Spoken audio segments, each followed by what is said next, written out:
Reddit user Demc7 recently moved into a new apartment in a very old building. It's in an old English monastery conversion, dates back to the 19th century, I reckon, and now has about 30 apartments. It had a tiny room on the ground floor. He got a great deal on the rent and didn't realize how much value he got until he moved in and found an area worthy of any movie-grade exploration. In his own words, he describes his discovery.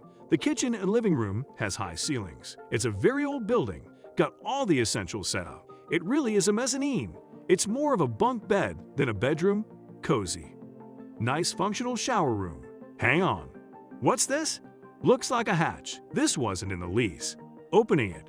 Oh, a bit of underfloor storage for some tools and old paint cans.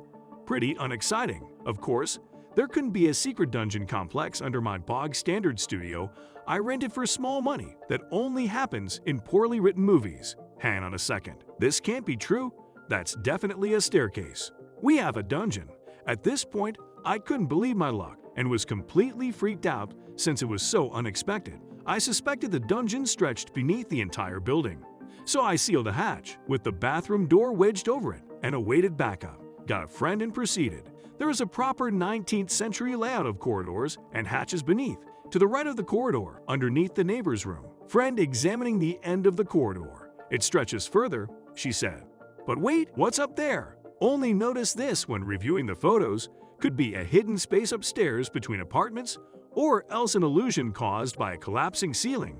This is on the left of the corridor. Beautiful vaulted ceiling. Didn't get a good look through the hatch yet. Random graffiti. People have been here this decade. The basement space is beautiful. 4 walls, albeit a bit damp, and a somewhat solid floor. Great headroom down here. Curious shape in the corner. Bed or crypt. It'll make a good seat for a potential home cinema, or else for a dungeon party. Furnishings. Sacrificial altar. There's a hole in the middle of the room with very soft dirt, possibly recently disturbed. The staircase back up to the apartment. The builders have been down here when the place was being renovated a few years ago, but it seems completely uninhabited since. No mention in the lease. This appears to be the only staircase to the dungeon. I'm debating my next move. More exploration needs to be done, but it's very scary living above it alone. It's a little too creepy for me to live in, but it was an amazing discovery. This hidden dungeon is something straight out of a horror movie. So many things could have been happening down there. Or maybe I'm just creating some horror movie in my head. Being human, you tend to think about the weird stuff that could have been happening not too long ago.